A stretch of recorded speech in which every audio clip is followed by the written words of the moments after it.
Capítulo 22 de Gênesis, o texto diz: Depois dessas coisas, pôs Deus Abraão à prova e lhe disse: Abraão, este lhe respondeu: Eis-me aqui.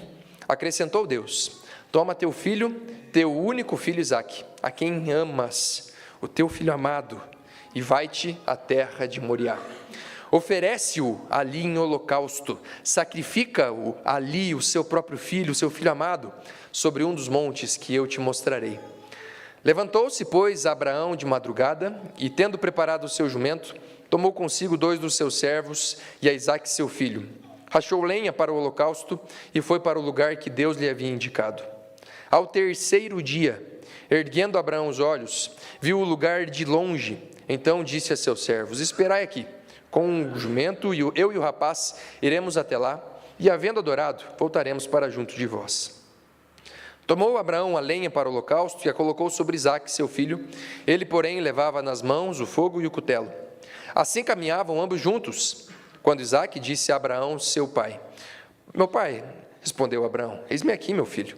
Perguntou-lhe Isaque: Diz o fogo, a lenha, mas aonde está o cordeiro para o holocausto? Respondeu Abraão: Deus proverá para si, meu filho, o cordeiro para o holocausto. E seguiam ambos juntos. Chegaram ao lugar que Deus lhe havia designado. Ali edificou Abraão um altar. Sobre ele dispôs a lenha, amarrou Isaque, seu filho, e o deitou no altar em cima da lenha. E estendendo a mão, tomou o cutelo para imolar o filho. Mas do céu lhe bradou o anjo do Senhor: Abraão, Abraão. Ele respondeu: Eis-me aqui. Então lhe disse: Não estendas a mão sobre o rapaz e nada lhe faças, pois agora sei que temes a Deus, porquanto não me negaste o filho, o teu único filho. Tendo Abraão erguido os olhos, viu atrás de si um carneiro preso pelos chifres, entre os arbustos. Tomou Abraão o carneiro e ofereceu em holocausto em lugar de seu filho. E pôs Abraão por nome àquele lugar: O Senhor proverá. Daí dizer-se até o dia de hoje: No monte do Senhor se proverá. Então do céu bradou pela segunda vez o anjo do Senhor a Abraão e disse: Jurei por mim mesmo, diz o Senhor, porquanto fizeste isso e não me negaste o teu único filho, que deveras te abençoarei, e certamente multiplicarei a tua descendência como as estrelas dos céus, e como a areia da praia do mar. A tua descendência possuirá a cidade dos seus inimigos. Nelas serão benditas todas as nações da terra, porquanto obedeceste a minha voz. Então voltou Abraão, os seus servos, e juntos foram para Berseba, onde fixou residência. Vamos orar mais uma vez. Senhor, nós estamos aqui diante do Senhor e da sua palavra. Eu quero entregar os nossos corações a Ti. A nossa vida é Tua, Pai, e tudo aquilo que nós somos está com base nos Seus propósitos para as nossas vidas. Eu peço que nesse tempo o Senhor esteja nos dando o correto entendimento, iluminando as nossas mentes segundo a sua boa verdade, que o seu Santo Espírito venha nos mostrar o que o Senhor espera de nós e que no nome de Jesus possamos ser transformados, quebrantados, dirigidos pelo Senhor, Pai. Fala conosco nessa noite, em nome de Jesus, amém.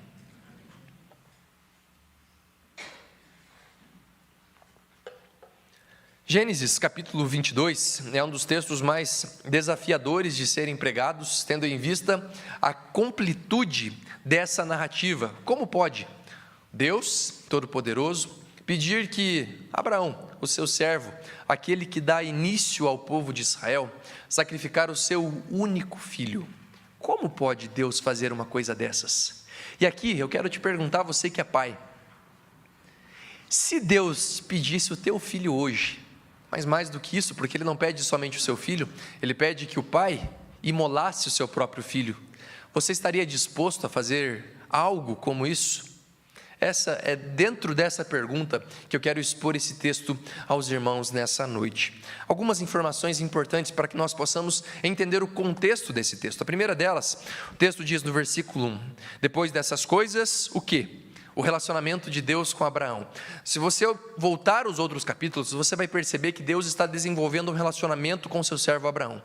Deus se revelando a ele, mostrando a ele quem ele era, a sua santidade, o como Deus havia instituído para si Abraão, para que ele fosse levado aos outros povos, para que ele fosse a raiz do povo de Israel, para que nele todas as nações fossem benditas. É muito interessante nós observarmos como esse relacionamento ele é progressivo, ele não acontece de uma única vez. Ao longo de dezenas de anos, Deus se revela pontualmente e se mostra para Abraão como um Deus de amor, um Deus pactual, um Deus de aliança, um Deus que está sempre disposto a abençoar aqueles que são obedientes ao Senhor e à sua palavra. O texto nos fala que Deus pôs Abraão à prova. Quando nós observamos essa fala, Deus pôs Abraão à prova, ele não está se referindo simplesmente num teste, porque hoje nós que vivemos em um mundo que a todo ano nós fizemos provas no colégio, alguém fugiu disso? Todos nós fizemos prova na escola, não fizemos? E eu tinha alguns professores que eles eram os próprios enviados de Satanás. E era verdade mesmo, porque as provas deles não eram para testar o nosso conhecimento, senão para nos prejudicar e nos complicar. Você já teve um professor assim? Até hoje se lembra o nome dele, não lembra? Por quê?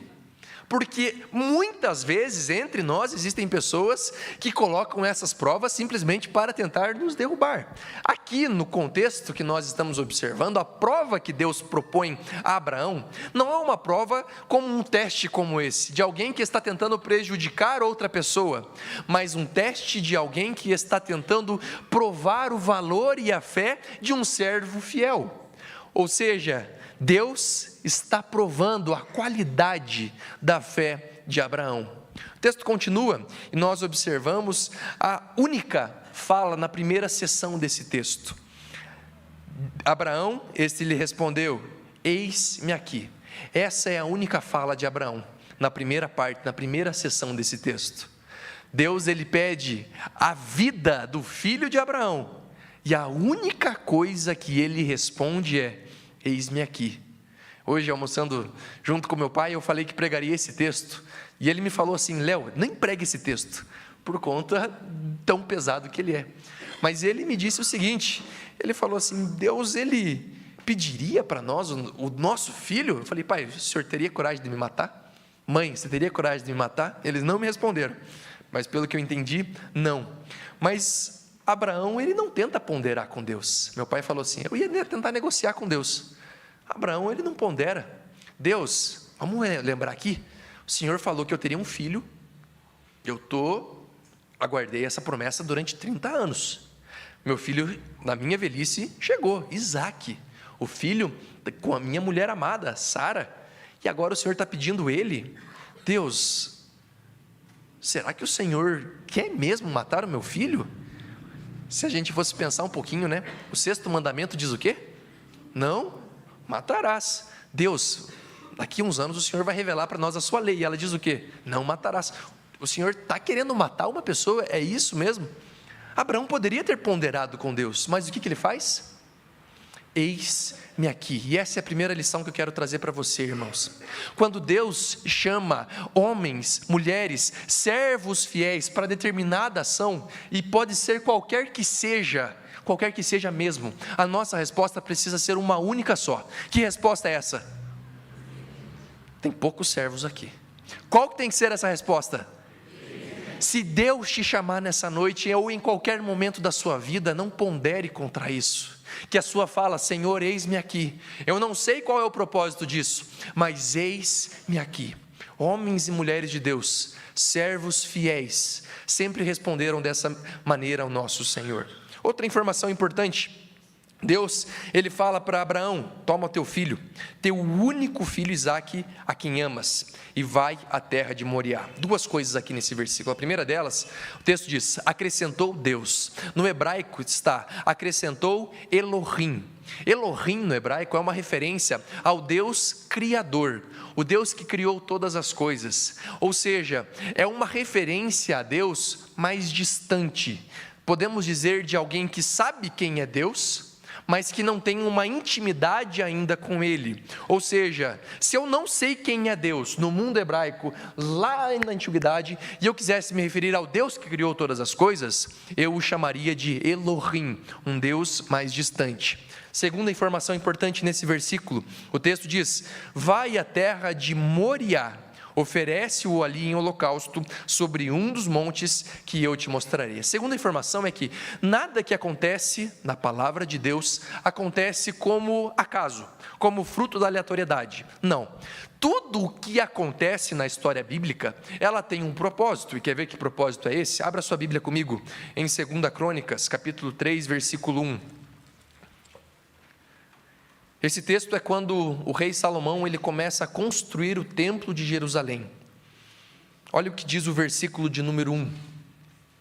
Começou Salomão a edificar a casa do Senhor em Jerusalém, no monte Moriá, ou seja, é o mesmo lugar. Por que Deus ele instrui Abraão, o seu servo fiel, a tomar o seu filho e a oferecer em holocausto no monte Moriá? O que Deus está fazendo com isso? Ele está revelando para nós aonde deveria ter sido feito e aonde aonde haveriam de serem feitos os sacrifícios. E aonde que aconteciam os sacrifícios do Antigo Testamento depois que o templo ele é construído? No próprio templo. Os sacerdotes moravam lá, então é uma referência bíblica aos sacrifícios que viriam a acontecer. Deus mostrando que no Monte Moriá seria o lugar aonde Deus, a partir do templo de Jerusalém, se reconectaria com o seu povo. O povo pecava, o povo ia até Jerusalém, ia até o templo de Jerusalém, e ali ele oferecia os seus holocaustos. Então, isso aqui é a intencionalidade do nosso Senhor. Outra informação importante, quando nós avançamos um pouquinho no versículo 3, o texto diz: levantou-se, pois, Abraão de madrugada, ou seja, temos um lapso temporal de um dia. Ele teve essa visão, um sonho, essa mensagem, não sabemos como isso chegou até ele, mas num outro dia, no dia que, logo após essa mensagem, ele já se levantou e ele foi para cumprir aquilo que Deus o havia chamado. Segunda coisa importante para nós, quando Deus ele te chama e você responde o quê? Eu vou pegar no pé de vocês até vocês responderem com vontade, tá? Quando Deus te chama, Ele espera que você responda o quê? Para quando? Semana que vem, pastor. Quando eu estiver de férias, Ele te chama para quando? Fale agora, para agora. O chamado do nosso Senhor Deus é para ontem, queridos, não é para daqui uma semana, daqui um ano, daqui 10 anos. Deus ele chama servos fiéis para que se levantem e digam: eis-me aqui, Senhor, para que cumpram os propósitos do nosso Senhor ontem, já, nesse instante. Nós não podemos acreditar que esse chamado, esse propósito de Deus para as nossas vidas é para o futuro, e por isso é tão importante quando nós lemos esse texto, nós aplicarmos isso à nossa família. Para quando que Deus te chama para que você seja um instrumento dele para a restauração da sua família? Para agora, para ontem, é para hoje. Por que Deus te trouxe aqui nesse lugar? É porque Ele tem um propósito para a sua família.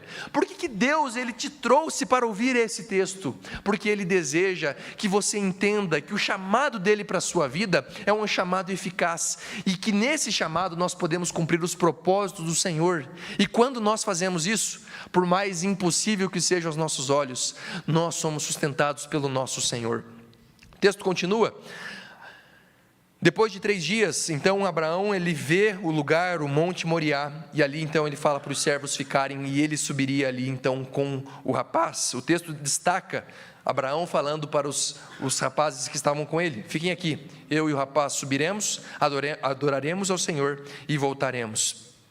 Quando eles começam a subir então, Isaac ele começa a perceber: será que Isaac já tinha feito sacrifício? Será que Isaac já tinha feito algum sacrifício? Com certeza. Por quê? A instituição do sacrifício, ela precede Abraão. Então, quando Isaac está ali, ele já havia feito sacrifícios com seu pai. Abraão estava ensinando o seu filho nos caminhos de Deus. Então, quando Isaac está lá, e ali ele estava para oferecer esse sacrifício, o que estava na mente de Isaac? Está aqui a lenha, está aqui o cutelo, está aqui o fogo, está faltando uma coisa. A partir disso, o que nós podemos perceber também? Que Isaac não era uma criança. Algumas pessoas defendem que sim, que ele era uma criança. Não, possivelmente ele tinha dentre os seus 12 a 15 anos. Outros defendem que ele tinha até mais, tendo em vista que, além dele ter esse raciocínio, ele também tinha força para levar a lenha. A lenha para um sacrifício daquele era algo bastante pesado. O texto continua e nós observamos que, a partir do versículo de número 10, há uma mudança. Se do versículo 1 ao versículo 9, Abraão se refere a Deus como Elohim, o Deus Criador, o Deus distante, a partir do versículo 10 ele começa a chamar a Deus do quê? O texto aqui é Senhor, mas no original é Yahvé.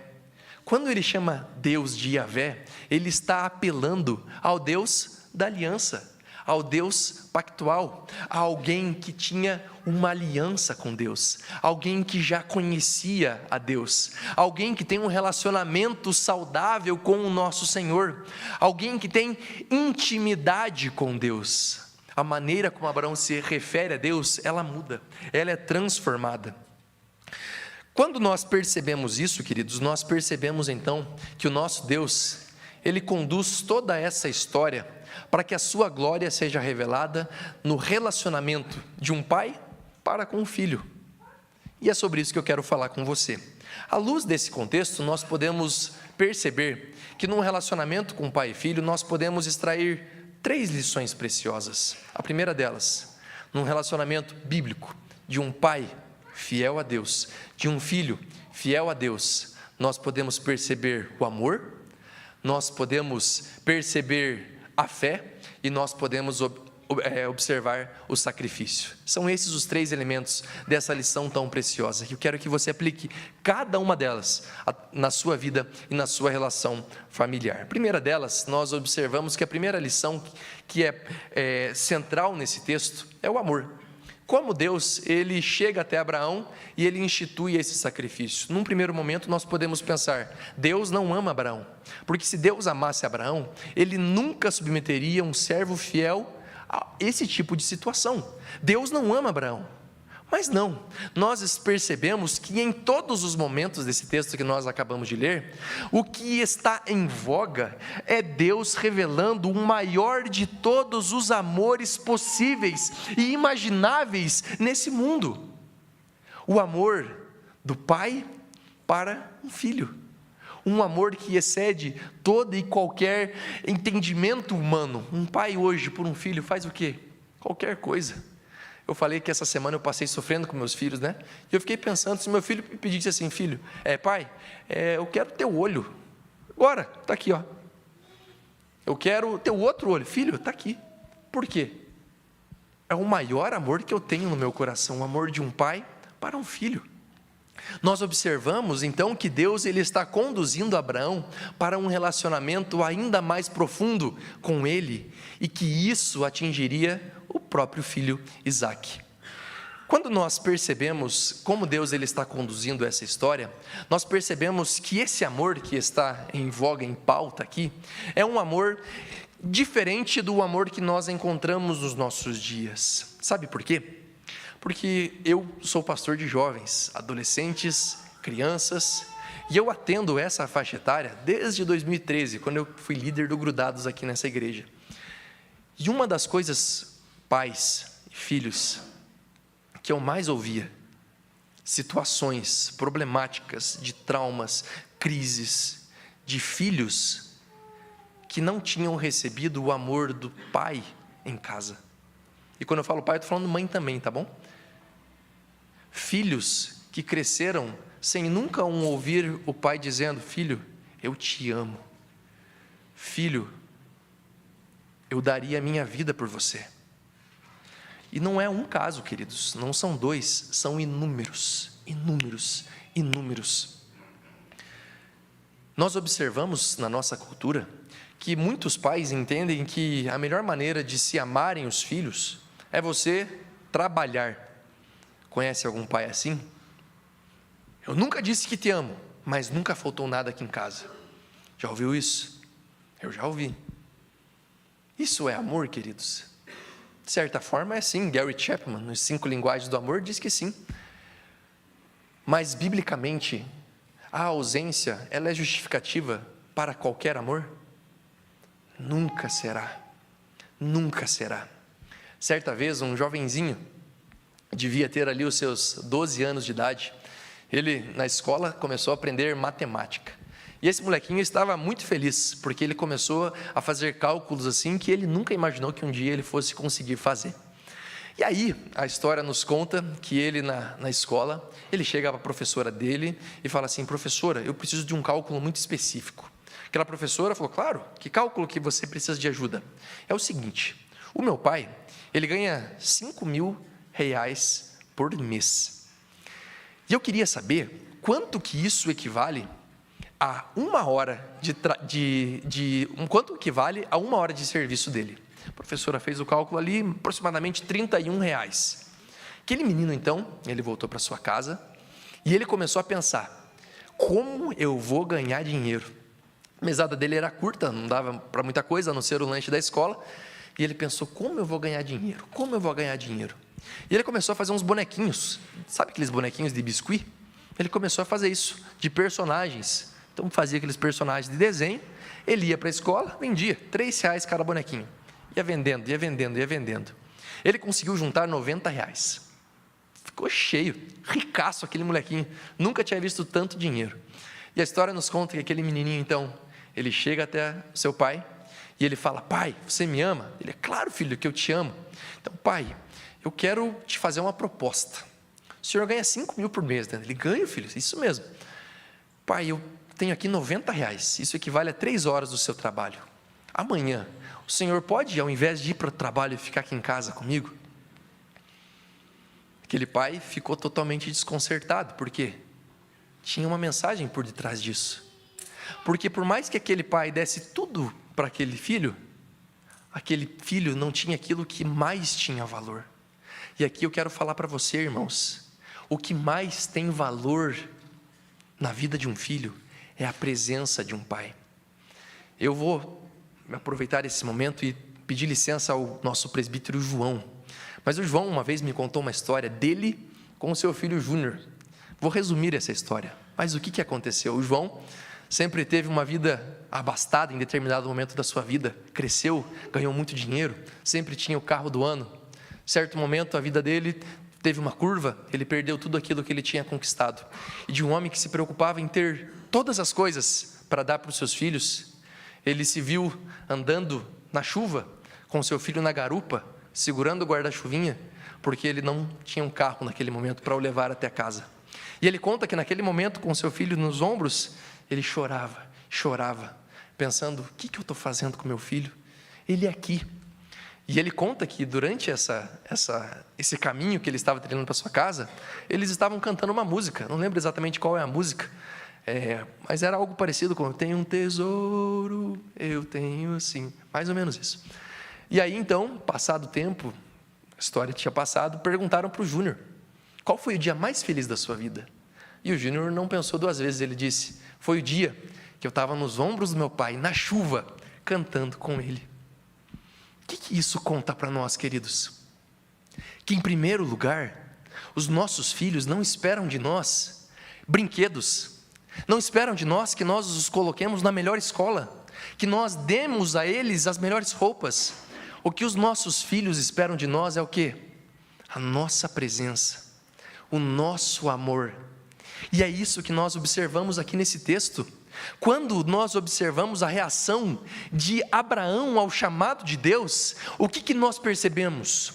Um servo fiel, que se levanta a Deus e diz: eis-me aqui, Senhor, e eu estou aqui para te servir, o que o Senhor me pedir, eu o farei. Esse é um coração de um homem que de fato entendeu o que é o amor de Deus. Esse de fato é um pai. Pastor, como o senhor pode me dizer que um homem que está em direção ao caminho da morte do seu filho, aonde ele o partiria pelo meio, como você pode me dizer que esse pai ama o seu filho? Não há amor maior no mundo, não há nada melhor que você possa fazer pelo seu filho, nada que se compare com o fato de um pai conhecer a Deus. Você ama teu filho? Se de fato ama, não se mate de trabalhar, porque não é isso que prova o teu amor por ele. Se você ama o teu filho, não acredite que as coisas que você dá para ele vai substituir esse amor paternal.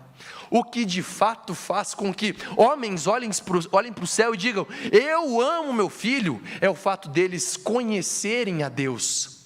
Porque quando homens conhecem a Deus, eles se parecem com quem?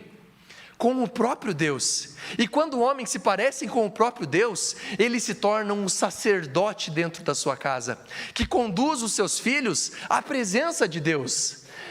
O que Abraão está fazendo aqui, ele não sabia qual seria o desfecho dessa história, mas uma coisa ele sabia: eu estou levando meu filho para mais perto de Deus, somente isso. E esse é o teu chamado, homem, esse é o teu chamado, mulher. Deus não te chamou, não te fez pai, não te fez mãe, para que teu filho fosse o mais inteligente, com as melhores notas, para que teu filho fosse o mais reconhecido entre os homens desse mundo. Deus te fez pai, para que você conduza a vida do seu filho à presença de Deus, amém? Quando os servos fiéis ouvem isso, o que eles dizem? Ih, os pais desanimaram. Eis-me aqui, Deus te chamou para isso, nunca se esqueça disso. Em segundo lugar, nós observamos que a segunda lição dessa história, além de uma história de amor, de um pai que está sacrificando o seu filho por amor a Deus, em segundo lugar, nós observamos que ela é uma história de fé, uma história que está sendo um pilar fundamental na vida de Abraão, mas não só na vida dele, na vida de Isaque. Esse texto é um dos textos que mais dizem ao coração dos judeus. Os judeus, eles têm o seu início, o povo de Israel, junto aqui com Abraão. Então, se você avançar um pouquinho na história, você vai perceber que as raízes do povo judeu estão sendo contadas nessa história. Então, essa história estava muito enraizada no coração deles. Só que eles não viam essa história segundo a ótica de Abraão. Eles viam essa história pela ótica de Isaque. Porque quem é o filho da promessa? Isaque. Da onde vem o povo de Israel? Da descendência de Abraão. Ou seja, os judeus, eles sempre viram esse texto à ótica de Isaque. E como que Isaque faz nesse momento? Como ele está avaliando essa situação? Nós observamos o texto nos dizendo que ele está inquieto, porque ele pergunta: cadê o cordeiro? A lenha, o cutelo, o fogo, cadê o cutelo? E Abraão responde: Deus proverá para si o cordeiro. Mas o que Deus está trabalhando também no coração de Isaque? A sua obediência ao seu pai. Será que Isaque, sendo um menino, e aí se você tem um menino um pouquinho mais velho, é fácil você, minha experiência, tá? Timóteo, fez cocô, tem que trocar a fralda. Aquele menino, ele parece sabe aqueles dançarinos que giram com as pernas assim? É o Timóteo, quando eu vou trocar ele, quando ele faz cocô. Por quê? Difícil segurar o menino, não tem como. Mas agora tenta imaginar um molequinho um pouquinho mais velho, 15, 16, 17 anos. Quantos anos tinha Abraão aqui? Tinha mais de 100. Um velhinho de 100 anos daria conta de um adolescente de 17 anos? Se Isaque fizesse assim, derrubava a bengala de Abraão, pronto, acabou. Não é? Mas o que ele faz? Ele não fala nada. Ele fica quieto. Abraão conseguiria levantar o seu filho e colocar naquele altar que ele tinha feito? Com certeza não. Provavelmente Isaque sobe até aquele altar. Não sabemos se Abraão amarrou, eu acredito que sim, como eles faziam nos sacrifícios, amarrou as pernas, talvez, os braços. E o que Isaque está fazendo? Sabe o que eu fico pensando, irmãos? Eu sendo Abraão, Deus me deu essa visão: sacrifica o teu filho, Timóteo, misericórdia. Beleza, Deus, eu vou. Na primeira noite eu ia pensar: não, Deus vai falar que não, né? Nada a ver isso, não tem nada a ver com Deus, eu conheço Deus, Deus não ia me pedir isso. A hora que eu tiver com o pé na estrada, com as coisas prontas, eu acho que Deus vai vir até mim e vai falar assim: agora eu sei que você é um servo fiel. Mas ele faz isso? Pela manhã, Deus vai falar comigo, e ele vai dizer: não precisa mais matar o Timóteo, não precisa mais matar Isaque. Deus faz isso, passa a tarde. De Berseba até o Monte Moriá são aproximadamente 85 quilômetros. No quilômetro 40, Deus vai falar: agora eu vi que você é fiel, já está na metade do caminho, pode voltar, você é um servo aprovado. Ele faz isso. Terceiro dia, clareando. No último dia, Deus vai falar que não precisa. No pé do Monte Moriá, Deus vai falar que não precisa. Misericórdia, eu já estou aqui. Quando eu começar a fazer o altar, Deus vai falar que não precisa. Quando eu colocar Isaac, Ele vai falar que não precisa. Deus, o Senhor não vai fazer nada? Em que momento que Deus responde?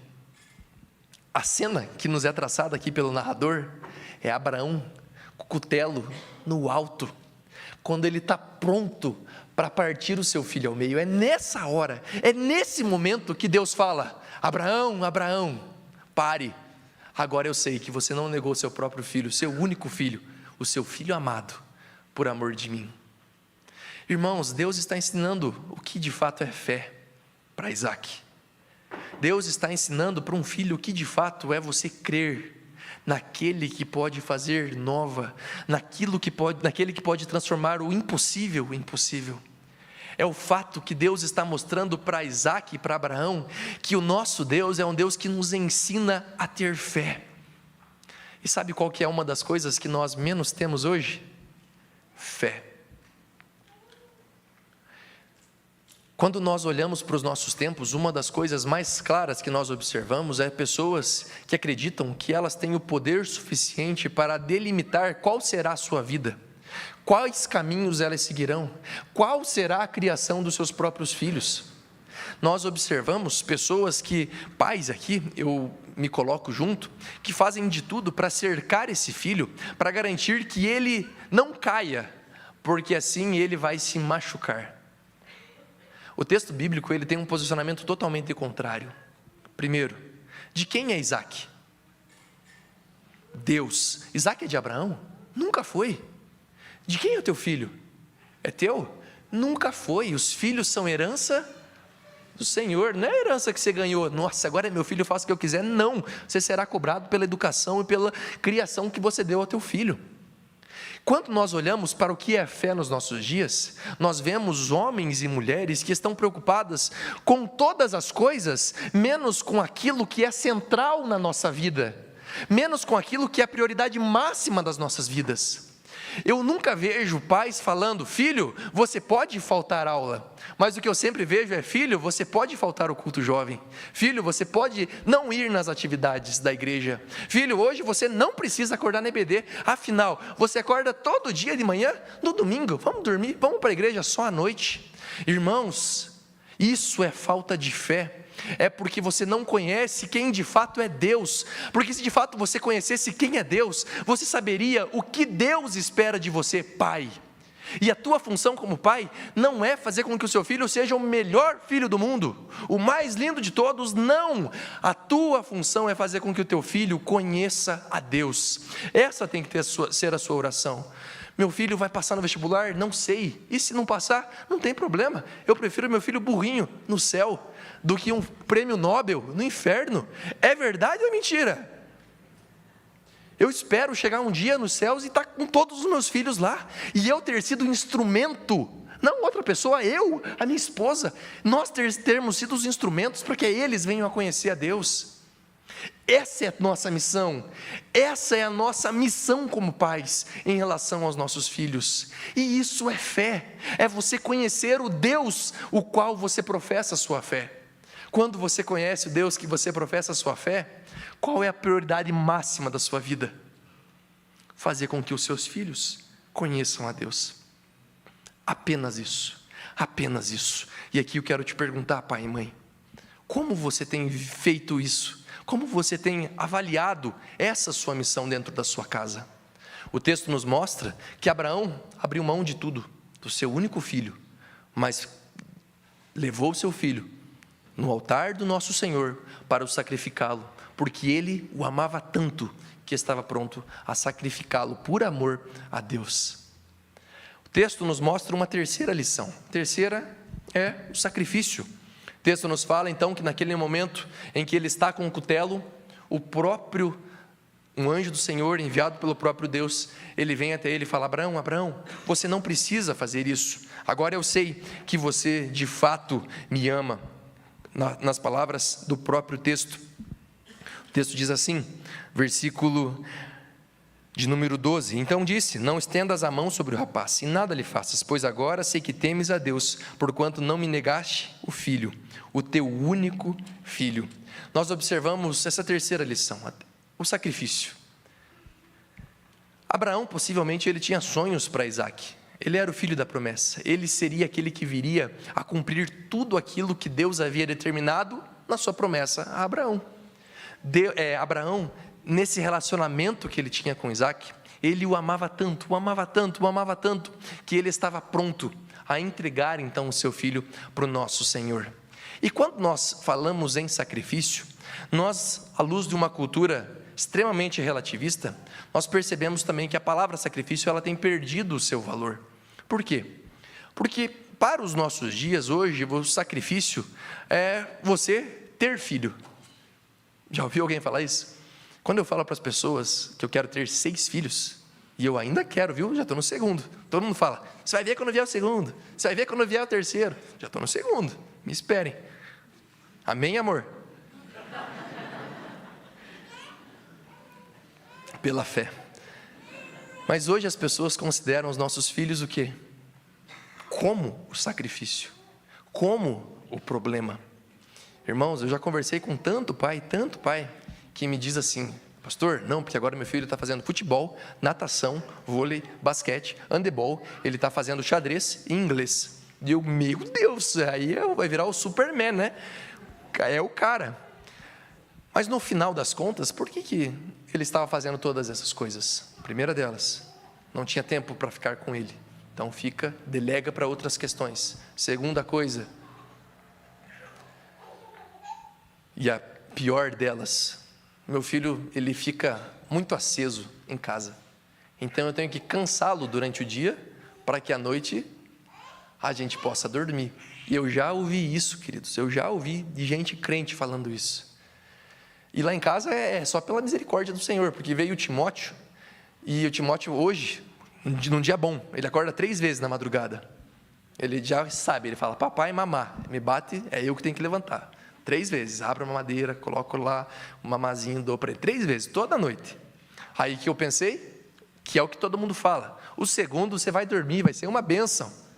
Quando não é o Timóteo que acorda, quem que acorda? O Judá. Quando não, um acorda o outro, e aí é um Deus nos acuda.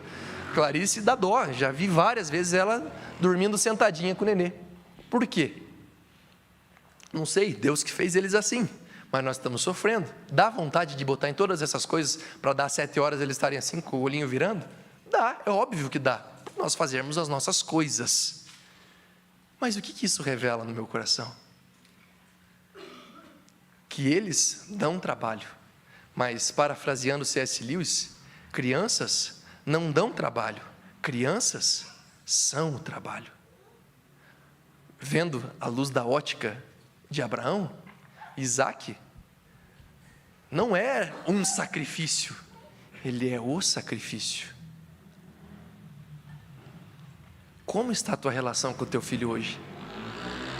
Como você tem avaliado esse relacionamento que foi o próprio Deus que instituiu? Ou alguém aqui, quando estava lá no céu, falou assim: Deus, eu quero ser filho do pastor Léo. Foi assim que aconteceu? Alguém teve essa opção no céu lá? Não. Quem que te colocou você sendo filho de quem você é? O próprio Deus. E você acha que Deus não tem um propósito para isso? Pastor, eu não falo há 20 anos com meu pai. Pastor, eu não quero ver meu pai nem pintado de ouro. Por que Deus te fez filho desse homem? Deus tem um propósito nisso. Homens e mulheres de Deus perdoam, por mais difíceis que tenham sido os momentos, perdoam os seus pais, amam os seus pais. Não sei o que você passou, eu não sei qual é a sua história, mas se você é filho, e o teu pai, e você tem uma dívida com seu pai, seu coração ainda pesa quando você lembra dele, perdoe o seu pai, ame ao seu pai, porque Deus te fez filho dele. Quando nós falamos desse sacrifício, queridos, nós observamos uma outra lição preciosa. Deus mostrando para Abraão qual era a prioridade dele. A prioridade de Abraão era qual? Isaac? Deus. Por isso ele não negou seu próprio filho. A prioridade de Abraão era Deus. A tua prioridade não é o seu filho. A tua prioridade é Deus. Quando você faz isso, teu filho crescerá e aprenderá muito sobre a fé do nosso Senhor. Amém? Esse texto, queridos, ele, por mais que pareça que nos fale sobre Abraão e Isaac, ele não é apenas sobre Abraão e Isaac. Por mais que esse texto nos fale sobre sacrifício, ele não tem a ver apenas com o sacrifício daquele carneiro, mas ele nos fala sobre o amor de Deus para conosco. Versículo 14, o texto diz: o Senhor proverá. Daí dizer-se até o dia de hoje: no monte do Senhor se proverá. No monte do Senhor se proverá. Nós já sabemos que, conforme a história passou, esse mesmo carneiro que foi sacrificado por Abraão, ele foi instituído por Deus para que no tabernáculo, todo pecador, para que se achegasse na presença de Deus, ele precisaria sacrificar o carneiro, o cordeiro de 1 ano. Avançando um pouquinho mais a história, nós observamos que quando o povo de Deus havia construído o templo, para que eles chegassem ao santo perdão do nosso Senhor, eles precisavam do quê? Sacrificar o cordeiro. Logo, o cordeiro é vida, o carneiro é aquele que livra da morte. Nós já observamos que o Monte Moriá, depois ele se transformou em Jerusalém. E no monte, em Jerusalém, o Cordeiro de Deus. Quem que chamou Jesus de Cordeiro de Deus? Alguém me ajuda? João Batista. E quando eu lembro de João Batista, irmãos, eu lembro de um texto muito específico. O batismo de Jesus. Porque quem batizou Jesus? João Batista. Quer ver como que aconteceu isso? Mateus capítulo 3, versículo 13 diz: por esse tempo, dirigiu-se Jesus a Galiléia, para o Jordão, a fim de que João o batizasse. Ele, porém, o dissuadia, dizendo: eu é que preciso ser batizado por ti, e tu vens a mim? Mas Jesus lhe respondeu: deixa por enquanto, porque assim nos convém cumprir toda a justiça. Então ele o admitiu. Batizado Jesus, saiu logo da água, e eis que se lhe abriram os céus, e o Espírito de Deus descendo como uma pomba vindo sobre ele. E eis uma voz dos céus que dizia: este é o meu filho amado. Para nós é só mais uma palavra, o filho amado, mas no contexto bíblico, no contexto dos judeus, que eles cresceram sabendo que o filho amado sempre foi Isaac, aqui o próprio Deus está dizendo que no Monte Moriá, o Cordeiro de Deus, o verdadeiro filho amado, e esse é meu filho amado, Jesus Cristo, ele é o meu filho amado. Ele não foi poupado, ele não teve o seu cutelo no último momento segurado pela mão pelo anjo do Senhor, mas não, ele teve os seus braços pregados naquele lugar. E quando isso aconteceu, o próprio Deus não estava junto com ele, porque lembre-se, ele grita para Deus: Deus meu, por que me desamparaste? E por que Deus Pai desamparou o Deus Filho? Porque a história bíblica nos fala sobre o relacionamento de um pai para com um filho, e esse pai e filho é o Deus Todo-Poderoso e o nosso Senhor Jesus Cristo, o Deus Filho. E sabe por que isso aconteceu? Para garantir que a partir disso, nunca mais um filho de Deus possa olhar para os céus e dizer: Deus meu, por que me desamparaste? Sabe por quê? Porque Jesus, quando ele vai assunto aos céus, ele deixa uma seguinte mensagem: eu voltarei, e quando eu voltarei, os trarei para a minha presença, e vocês estarão ali comigo. Mas ele conclui e ele diz o seguinte: que eu estarei com vós. Quando? Só no dia 21 de maio de 2023. Quando? Só no dia bom, só quando está dando tudo certo. Só quando a gente recebe as melhores notícias? Não. Mas todos os dias das nossas vidas, nós nunca mais estaremos abandonados. Amém, queridos? Que à luz desse texto, à luz dessa palavra, nós possamos entender que não há nada mais lindo do que o amor do Pai para com o Filho. Que nós possamos sermos aqueles que reproduzirão esse amor aos nossos filhos. Que Deus nos abençoe. Queria chamar o grupo de louvor aqui à frente. Quero te convidar a você se colocar em pé.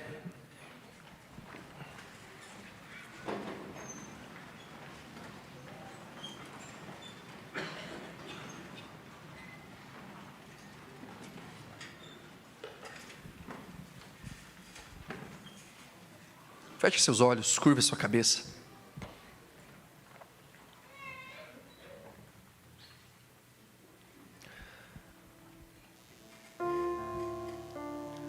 Santo Deus, amado Pai, nós estamos aqui diante do Senhor e para nós é uma alegria lermos a Sua palavra e nela meditarmos, crescermos.